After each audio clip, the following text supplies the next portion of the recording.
కథ రెండో భాగం. ఇలా కాసేపు రాము సోము ఇద్దరు వాదులాడుకున్న తర్వాత ఒక నిర్ణయానికి వస్తారు. మన ఇద్దరం కలిసి రాజుగారి దగ్గరికి వెళ్తాము, ఆయన తీర్పు ఏం చెప్తే అలా వెళ్తాము అనుకుంటారు. సరే పద అనేసి ఇద్దరు కలిసి వెళ్తారు. వెళ్ళిన తర్వాత రాజుగారికి విషయం అంతా చెప్తారు, ఇలా జరిగింది అని. అలాగా అయితే ఆ 8 కాసులు నా దగ్గర ఇవ్వండి, తీర్పు మీకు రేపు చెప్తాను, మీరు రేపు రండి అని పంపిస్తారు. అలాగే అనేసి వాళ్ళిద్దరూ ఆ 8 కాసులను రాజుగారి దగ్గర ఇచ్చేసి ఇంటికి వెళ్ళిపోయి మరుసటి రోజు వస్తారు. మరుసటి రోజు రాజుగారు 5 రొట్టెలు తీసుకొచ్చిన అతనికి రాముకి 7 కాసులు ఇస్తాడు. సోముకి 3 రొట్టెలే తెచ్చాడని అతనికి 1 కాసే ఇస్తాడు. ఇదేమిటి రాజుగారు, మీరు నాకు 1 కాసు ఎక్స్ట్రా వస్తుందని నేను అడిగితే అసలుకి నాకు 1 కాసే ఇచ్చారు, ఇదేంటి న్యాయము అని అడుగుతాడు సోము. అవునా, అయితే విను. నాకు రాత్రి కలలో దేవుడు కనిపించాడు. అతనేమో ఒక్కొక్క రొట్టెను మీరు 3 భాగాలు చేశారు కదా, అయితే రాము 5 రొట్టెలు 3 భాగాలు 15 ముక్కలైనాయి. తను 8 ముక్కలు తిని 7 ముక్కలు దానంగా ఇచ్చాడు.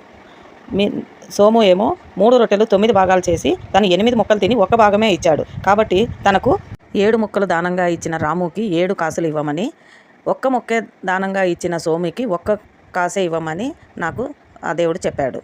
అంటే మీకు ఎంత దానం చేస్తే అంతే ఫలితం ఉంటుంది అని. ఇదే దేవుడి లెక్క. మనము అనుకుంటాము మనం ఎంత దానం చేసామో మనకు తెలియదు, మనం ఎంత త్యాగం చేసామో మనకు తెలియదు. అందుకే అంటారు దేవుడి లెక్కలు వేరే, మన లెక్కలు వేరే అని. సోము నేను సమానంగా కష్టపడ్డాను అనుకున్నాడు, కానీ తను ఏం చేశారో పొరపాటు తెలుసుకున్నాడు. ఈ వీడియో మీకు నచ్చినట్లయితే లైక్, షేర్, సబ్స్క్రైబ్ చేయండి.